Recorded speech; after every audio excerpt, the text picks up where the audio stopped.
tentera. Ya, tadi Sungai Petani menyebut sedikit tentang veteran kita. Persoalan yang timbul daripada veteran ini adalah, saya nak bertanya kepada menteri ini. Dalam tahun 1973, Perintah Majlis Angkatan Tentera telah membuat persetujuan diluluskan oleh Kabinet bahawa setiap angkatan tentera, ya, bila dia bersara, dia boleh mendapat 20 ekar tanah dan 2 lot perumahan. 1973. Sehingga sekarang hanya segelintir saja yang dapat, dan saya ingat biasa menteri menjawab bahawa tanah adalah di bawah kuasa negeri. Cuma sekarang ni di mana penyelesaiannya? Ya? Saya mendengar satu ceramah bahawa tentera di Bangladesh, negara yang dikatakan lebih miskin daripada kita, mampu diberi sebidang tanah dan juga rumah. Kenapa kita di negara kita ini tidak boleh menjanjikan telah menjanjikan kepada tentera kita, tapi kita tidak memberi kepada veteran kita? Itu sebabnya veteran kita sehingga sekarang mempunyai masalah, dan berbagai-bagai apa ni orang kata kebajikan yang dihulurkan kepada mereka yang tidak dapat diselesaikan oleh kerajaan. Kita hairan dengan ada lembaga tabung angkatan tentera, juga ada syarikat perumahan tentera. Apa guna tabung dan syarikat ini kalau setiap tentera tidak boleh diberi rumah? Mereka terpaksa juga beli rumah, berhutang. Dan 75% mengikut anggota tentera yang pencen ini, yang veteran ini, bekas tentera mengalami kesempitan hidup, tekanan emosi. Ya, nak bersara, rumah tak ada lagi. Dia pencen tak seberapa. Sedangkan mereka berkorban nyawa untuk kedamaian, keamanan yang kita kecapi hari ini. Ya, jadi bagaimana kerajaan, ya, sampai sekarang kita ada 150,000 veteran.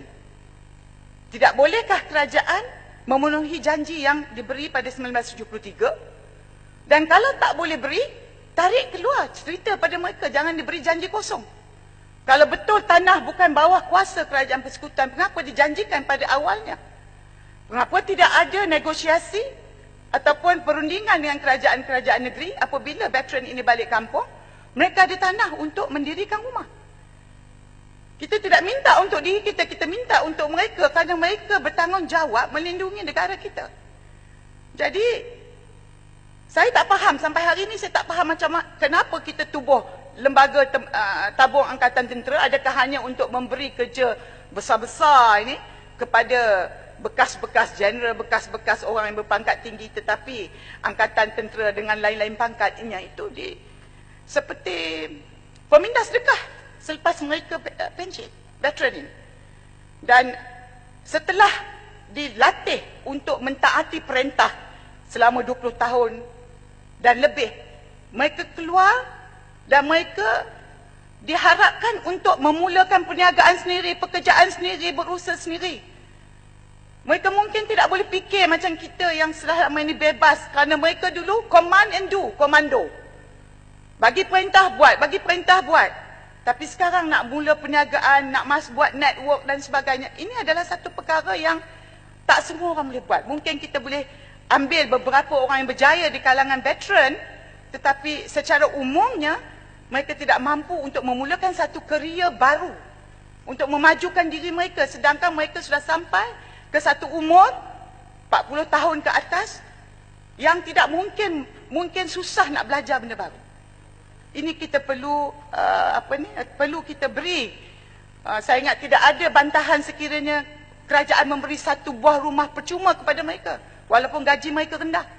Tapi bila mereka bersara, mereka ada rumah. Ya, seterusnya saya nak masuk yang akhir, kita tentang sambung.